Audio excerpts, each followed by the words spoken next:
So this thing, Adam, is so without there being any rules, the intention is that I have four basic questions that I would like to ask you.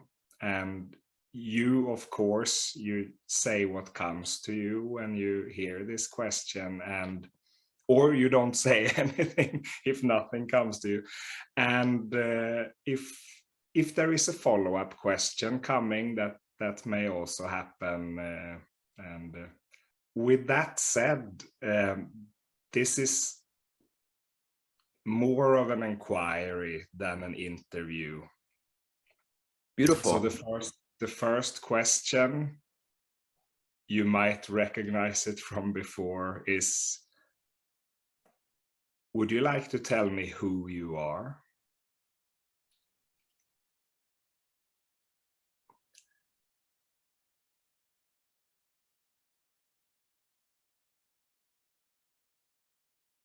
It's funny actually, because I look down and there's a word that I have this box here, this like microphone stand, and the word that I look at, it says infinite. So the first, I look down and then it says infinite possibilities. So it's right there in front of my face. Yeah, what am I? Well, I guess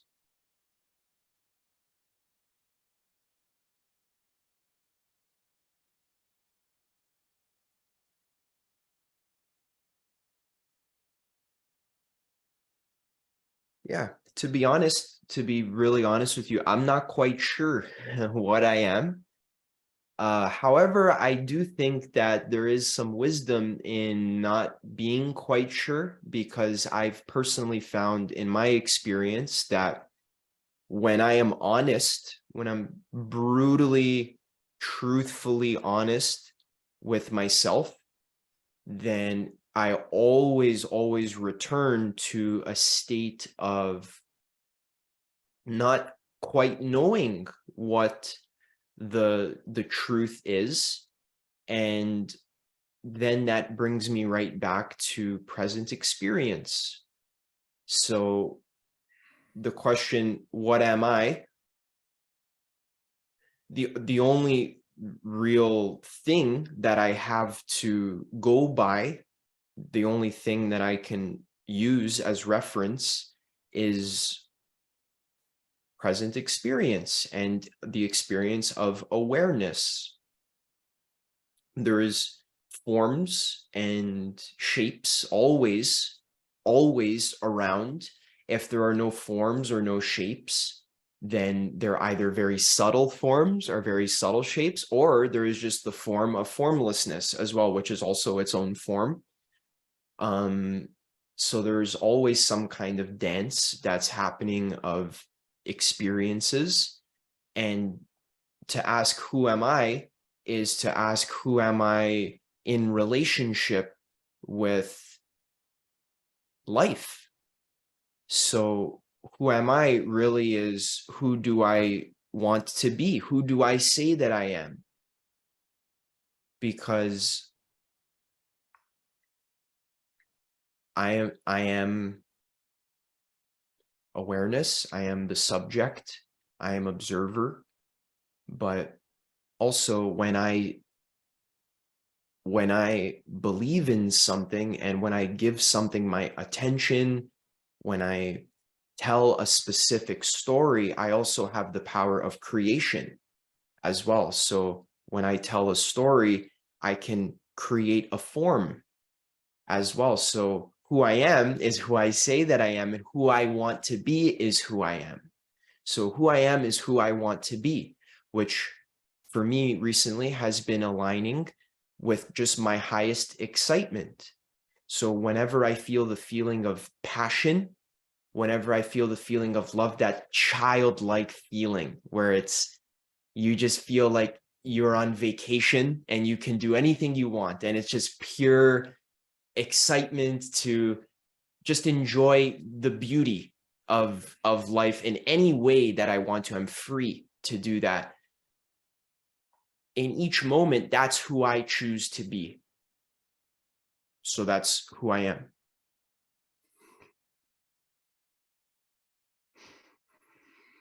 Thank you. If an interesting thing is that you are immediately jumping into the second question when I ask you the first question. So the second question is, what are you? The first question was, who are you? And you seem to, or actually the follow-up question then is, what would you say about the who and about the what? Do you Yeah, I would love to answer what are you, because that has a different quality. I like both questions. What are you has a different quality.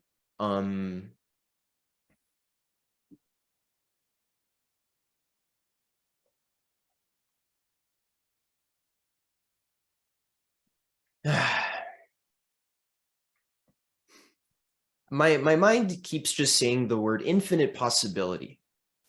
And the thing is, I don't quite know how to explain that. Infinite possibility is like, what am I? Well, I am nothing. But what nothing really means, what the meaning of nothing actually is not a black empty space. It's not like a void. It has nothing to do with void or emptiness. What real nothing actually means is lacking in any kind of limitation.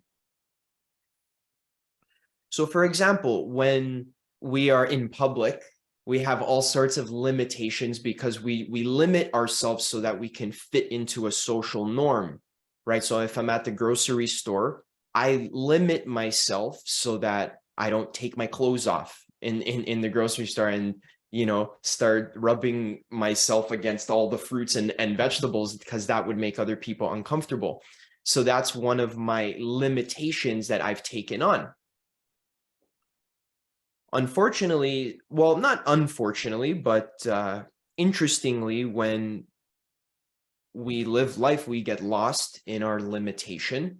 And sometimes in order to take on a limitation, we have to forget our true nature.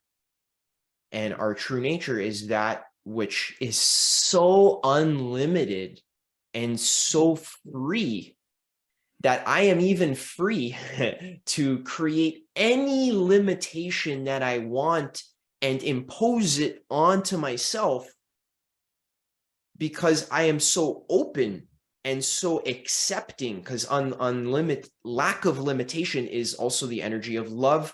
It's lack of a self. A self is just a limit. It's a specific form. So reality actually has no set form, which is what allows it to take on any form without limitation at all.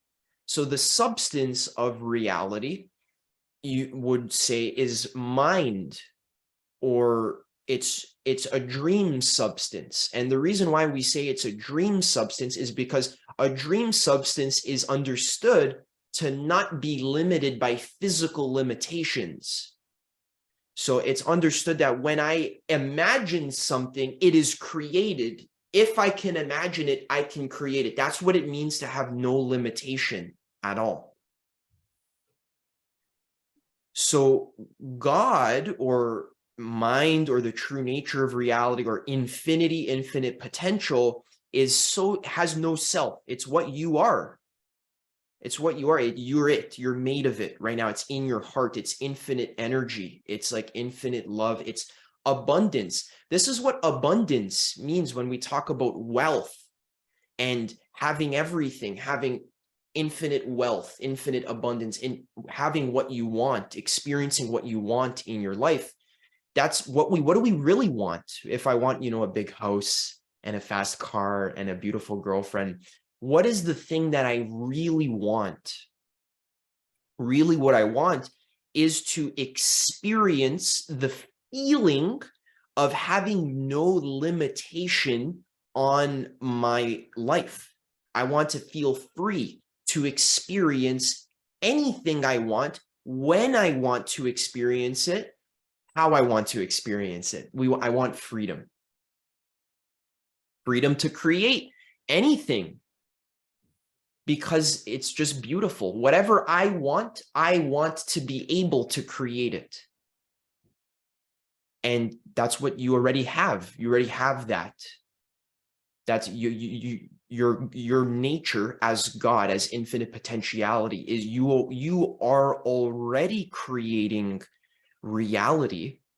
But when you have forgotten your true nature, when you have identified with a limited form and you forget that you're actually the unlimited formless, then what happens is you create reality, but you don't create reality with your conscious intention. You create reality out of the fear of limitation, which is you create your shadows. It's like you actually, like the things you don't want get created, but because they are there to mirror you. The reason why we experience the forms, the dance of life, is because the purpose of the forms is to mirror your choice, and just to give, to literally show you, to give you back, hey, this is what you're choosing. This is it. Here, look, you've created this. Look, this physical crystal that we call reality is an actual manifestation of your thoughts and beliefs and your conception of yourself.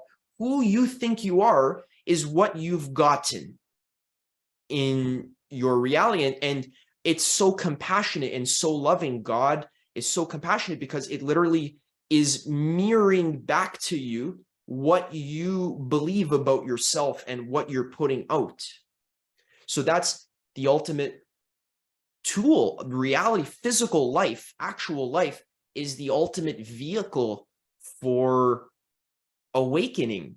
So one of the things that has actually helped me the most with my awakening process, believe it or not, meditation has helped a lot. But one thing that has actually helped an unexpected amount was doing online business. So when I work on my business, I am learning every single day that the way I conceive myself is the results that I get in my business. They literally mirror each other. So I've used the physical world as a mirror to teach me, to remind me who I actually am, which is whoever I say I am.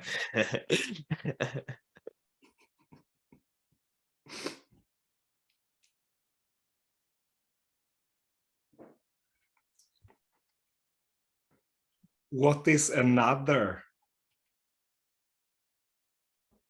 That's an amazing question.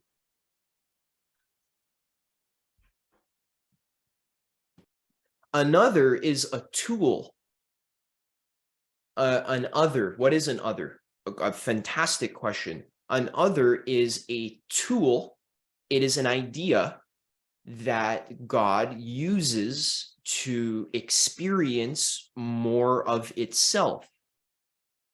So if I want to know what it means to be an infinitely loving, infinitely powerful, omniscient, all-knowing creator, if I want to know what that actually means, it's impossible to know it conceptually, because there's an infinite number of possibilities in an infinite number of dimensions.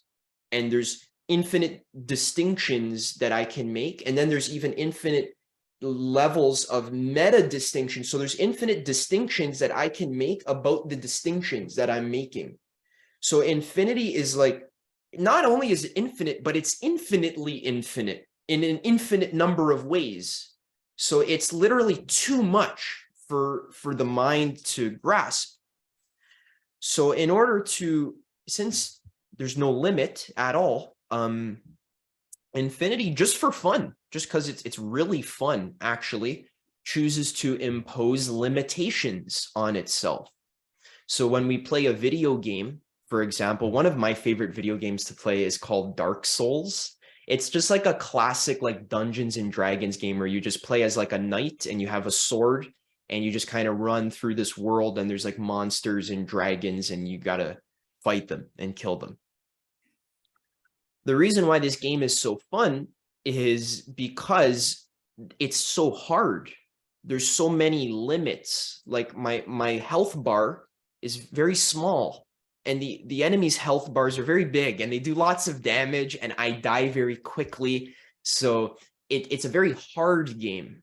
That's why the game is fun. Because when the game is hard, it has stakes. There's real life stakes. I'm involved in the game now. Now I can take on the game as being real. I can actually care about the game. I can be inside of the game. I can be involved in the game, and I can because when I beat the game, it really matters. Because I heard this beautiful thing the other day, like, what's so beautiful about a human lifetime is that we are so good at limiting ourselves in like very deep, dark holes of limitation and negative beliefs, terrible situations, terrible financial situations, terrible toxic relationship situations, terrible situations in terms of the relationships between people, between societies as well, between different countries, even wars, diseases, like the worst hellish situations. And what's so funny is that they're real. It's like a real hell. And if you can learn to work your way out of a real hell, like in that video game Dark Souls where there's monsters trying to kill you, when you learn how to actually best the monsters and actually beat them, then you realize like how amazing you actually are. Because to be God means that your light and your infinity can penetrate through even the darkest hell realm. So when I am a human being and I have no money and no relationships and no understanding and all kinds of limiting beliefs and terrible health, and I'm in a war zone country, but then still I can attain awakening and realize what I actually am in spite of all of that, that's something really beautiful. That's something that when you go to the movie theater and you watch a movie, the reason why you like the movie and you're interested and engaged in the movie is because there's a terrible problem that forces the hero to realize more about who he really was the entire time. There is such a bad problem. That's what engages you in the movie. If there were no challenges, if there were no stakes, then the movie isn't very interesting. And it's not a piece of art. It's not beautiful.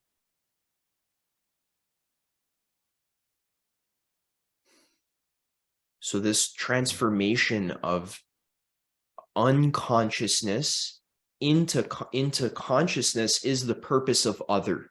That's why we experience other, so that we can experience what it means to be separate, so that we can know what it really means to not be separate, what it really means what it really, really, really means to not be separate is to actually be okay with being separate, to actually include separation as a part of yourself.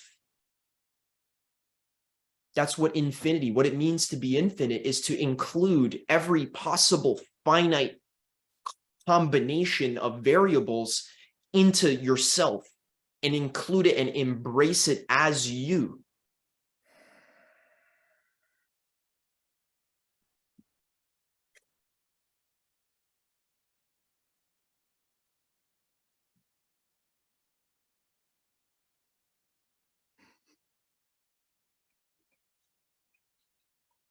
The last of the four questions is what is life? What is life?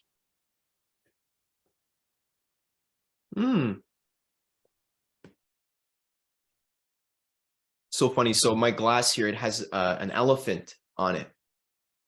There's like all these different elephants. I'm gonna take some water.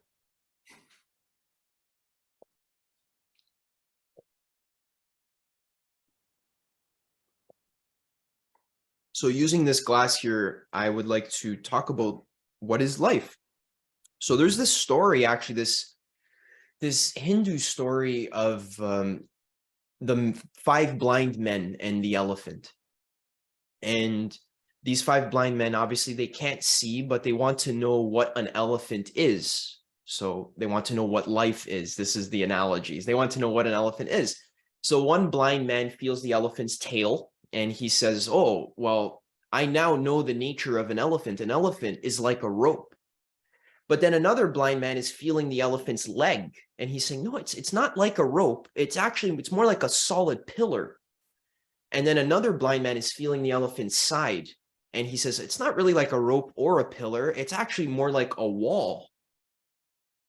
But then another blind man is feeling the elephant's tusks and is saying, no, actually an elephant is like a spear. And another blind man is feeling the elephant's trunk. And he's saying, well, no, actually an elephant is like a snake. So, or maybe he was feeling its ear and he was saying, oh, it's like a fan.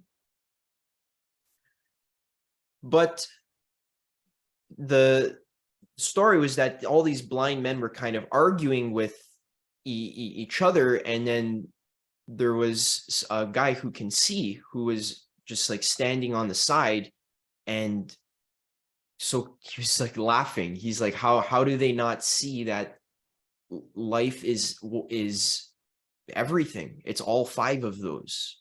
So this is the story of it's called Anekantavada, or many-sidedness. So many-sidedness means that life literally is anything. It literally is what you say it is. So in science, there's this common debate or question, like, is reality matter or is reality energy? Is it non-physical or is it physical? Which one is it?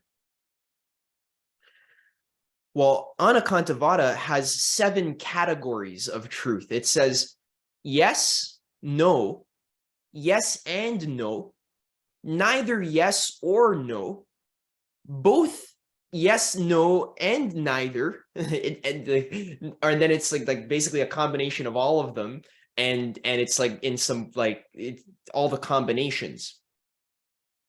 So is reality matter or is it energy? Well, the answer is yes, it is matter, but it's also energy, and it's also not matter or energy, and it's also both matter and energy, and it's also neither matter nor energy, or it's both and neither at the same time, and then it's neither and both, and then the 7th one is some combination of the previous 6.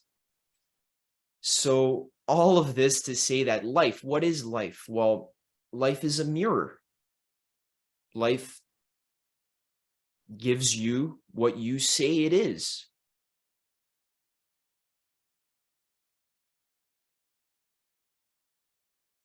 Life is awesome. I love life. Life's the best thing ever.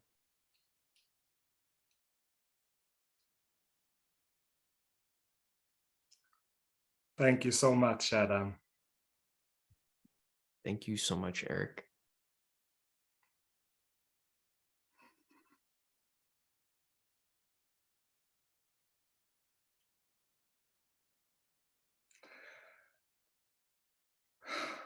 Yeah, thank you so much for giving me this opportunity, for holding the space for me. So I'm so grateful for you giving me the experience to experience myself in this way. That's like such a gift that you've given me. Like, I really honestly, genuinely appreciate that. So thank you so much for that. life is awesome, and I also love life, and this is such a good reminder, this experience with you, and your mind and what comes through here and the energy with it. Like I listen to you, Adam, but I feel you so much here, and there is so much humor to it as well, which I know for me at least makes it so, the playfulness makes it extremely powerful, when yeah yeah and sharing this space, like yeah, holding this space is such a big pleasure when things like this come true. So freaking awesome. Yeah. Yes.